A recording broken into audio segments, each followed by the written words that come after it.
ED ഉദ്യോഗസ്ഥരെ ആക്രമിച്ച കേസിലെ അപ്പീലിൽ സർക്കാരിനും ഇഡിക്കും ഹൈക്കോടതിയിൽ നിന്ന് തിരിച്ചടി. ആക്രമണം സംഘടിത കുറ്റകൃത്യമെന്ന സർക്കാർ വാദം ഹൈക്കോടതി തള്ളി. പ്രതിയുമായി ചേർന്ന പ്രോസിക്യൂട്ടർ ഒത്തുകളിച്ചുവെന്ന വാദവും ഹൈക്കോടതി അംഗീകരിച്ചില്ല. മുൻ പ്രോസിക്യൂട്ടർ ഡോക്ടർ ടി ഗീനാകുമാരിക്ക് നോട്ടീസ് അയക്കാനും ഹൈക്കോടതി വിസമ്മതിച്ചു. തിരുവനന്തപുരത്ത് ED ഉദ്യോഗസ്ഥരെ ആക്രമിച്ച കേസിലെ 9ാം പ്രതി ഹരീഷ് കുമാറിന്റെ ജാമ്യം റദ്ദാക്കണമെന്ന അപ്പീൽ പരിഗണിക്കവെയാണ് ഹൈക്കോടതി കടുത്ത നിലപാടെടുത്തത്.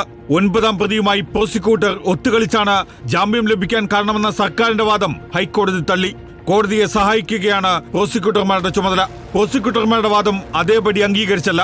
വിവേചനാധികാരം ഉപയോഗിച്ചാണ് ജഡ്ജിമാർ തീരുമാനമെടുക്കുന്നതെന്നും ഡയറക്ടർ ജനറൽ ഓഫ് പ്രോസിക്യൂഷൻസിനോട് ഹൈക്കോടതി. ഡോക്ടർ ടി ഗീനാകുമാരിക്ക് നോട്ടീസ് അയക്കണമെന്ന സർക്കാരിന്റെ ആവശ്യവും ഹൈക്കോടതി അംഗീകരിച്ചില്ല. നോട്ടീസ് അയക്കുന്നതിൽ നിന്ന് ഡോക്ടർ ടി ഗീനാകുമാരിയെ ഹൈക്കോടതി ഒഴിവാക്കി.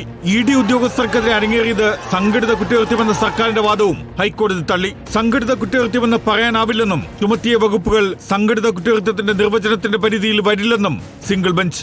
27 ദിവസം പ്രതി ജുഡീഷ്യൽ കസ്റ്റഡിയിലുണ്ടായിട്ടും എന്ത് ചെയ്യുകയായിരുന്നുവെന്നും സർക്കാരിനോട് ഹൈക്കോടതി. പ്രതിയുടെ വാദം കേൾക്കാതെ ജാമ്യം റദ്ദാക്കുന്നതിൽ തീരുമാനമെടുക്കാനാവില്ല. സെഷൻസ് കോടതി ഉത്തരവിന്റെ നിയമസാധുത പരിശോധിക്കാമെന്നും സിംഗിൾ ബെഞ്ച്. 9ാം പ്രതി ഹരീഷ് കുമാറിന് നോട്ടീസ് അയച്ച ഹൈക്കോടതി ഹർജി 2 ആഴ്ചയ്ക്ക് ശേഷം പരിഗണിക്കാൻ മാറ്റി. Legal desk reporter.